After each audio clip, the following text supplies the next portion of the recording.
一緒なんだよ。行くね。I'm Hikari, 20 years old. I'm Kocha, 20 years old. I'm Kathleen, 21 years old. I'm Kevin, 21. I'm Elizabeth, 20 years old.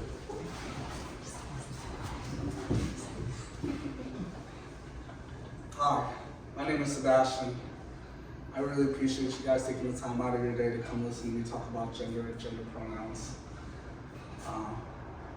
This is a really hot button issue in America at this moment in time, and it's a subject that I really take interest in.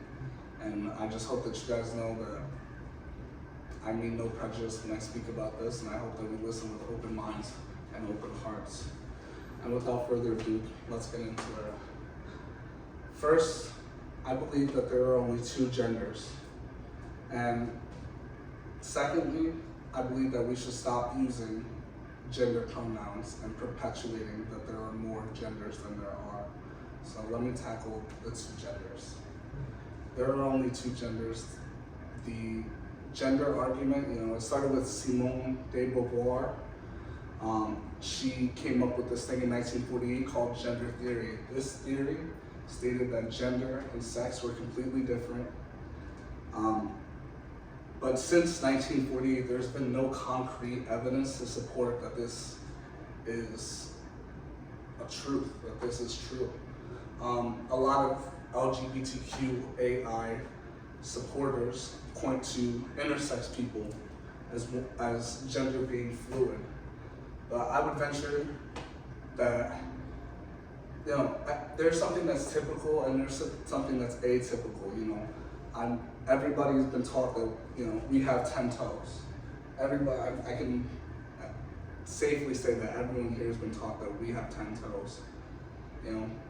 But that doesn't mean that there's not people born with 11 or 12 toes. Those people still exist. And this is the same way that we treat intersex. There's something that's typical and there's something that's atypical.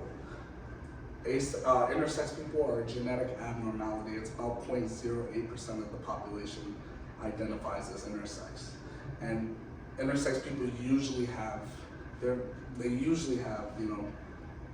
defining primary characteristics. They usually have, people think this is a joke, they have either a micro penis or a really massive clitoris. And this is people think this is funny, but this is actually true. People struggle with this every day.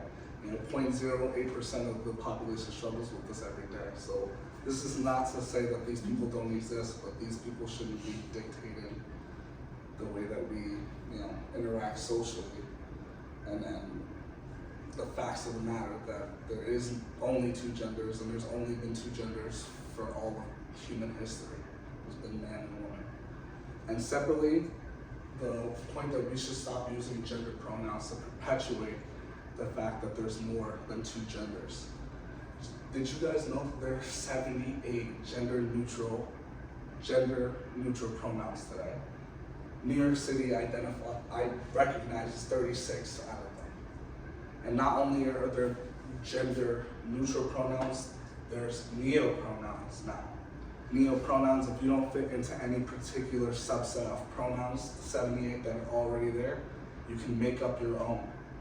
So there's really not a set number of pronouns. There's 78 that an ambiguous group agrees to, but they're being invented by the day.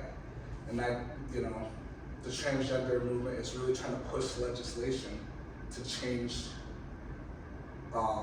the laws around hate speech in the United States. So now that if you accidentally call somebody, or if you don't believe that there are transgenders, if a man is a transgender to a woman, transition to a woman, if you don't believe that a man can transition to a woman and now that they're a woman, you get accused of hate speech. Now it's a crime. You either have to pay a fine or you go to jail. And I just don't think that we should live in a society that perpetuates this based on no facts, no evidence, nothing that anybody can say. It's crazy. But I really appreciate you guys taking the time to listen to my speech. And that's why you shouldn't use gender pronouns. It's not based in reality. There's no facts. and to teach your kids and the future of our nation to believe in lies in the face of insurmountable evidence that it's the other way is just incorrect. And I don't think that we should be teaching and perpetuating this in America today. It's going to be a huge detriment longer down the road. So, but with that conclude, I really appreciate you guys coming and thank you for your time.